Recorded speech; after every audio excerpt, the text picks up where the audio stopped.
Hi friends, welcome to POFO WordPress Theme. In this video we will show how to use post slider shortcode in WP Bakery Page Builder and explain about different helpful settings and different styles of post slider shortcode. Post slider is very helpful shortcode in case if you are creating a blog website and want to make your hero section attractive by showing your recent or featured posts in stylish slider or block. So first of all, log into WordPress admin backend, then create a new page or edit your existing page. Now you can see add element with plus icon. Click on row shortcode. Row shortcode is added to your page. Inside row, column is automatically added. Click on plus icon and click on POFO tab. Click on post slider element. You can see post slider settings and pop up here. POFO provide 3 different creative post slider styles. Let me go with post slider style 1. This is how it looks. Here you can select your desired categories from which you want to display a post in this post slider. So let me select standard category. You can set post sorter by date, ID, author, etc. Let me select date. Let me select posts sort by descending order. Let me enter 3 posts per page. You can switch on off pagination. This is pagination area.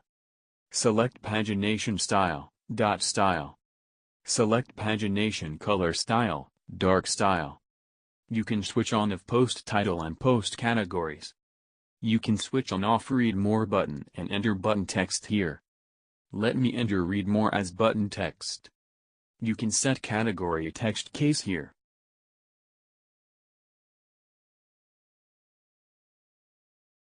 Go to Slider Configurations tab. Here you can manage transition speed of slider like 1000 means 1 second. You can switch on off autoplay slider and enter your desired delay time. 3000 means 3 seconds. You can switch on off auto looping.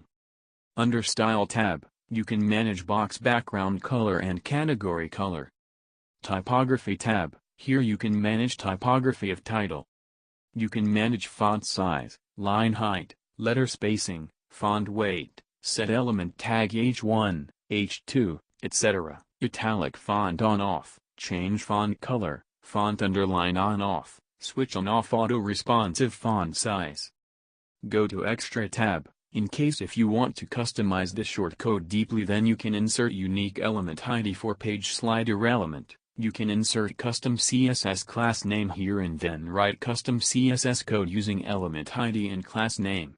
You can add custom CSS code in Appearance Customize panel, or you can add custom CSS code in Child Themes style file also. Let me save changes and let's check preview. Great, you can see slider with selected categories post. In case if you want to make it full width, then go to Row Settings General tab. Select Stretch Row and Content with no padding option for row stretch. If you want to switch off page title, then you can switch off it using POFO Page Settings. Under Page Title tab, here you can switch off page title. Save changes and let's check preview. It is full width now. Now let me go back to General tab again and select Post Slider Style 2. This is style 2 and you can see how it looks like. Save changes and let's check preview. You can see slider style 2 here. Now let me go back to General tab again and select slider style 3. This is not a slider but it just a block. Save changes and let's check preview. This is how style 3 looks. I hope this video has been helpful. Any more question about same or theme you can contact via our support. Thank you for watching.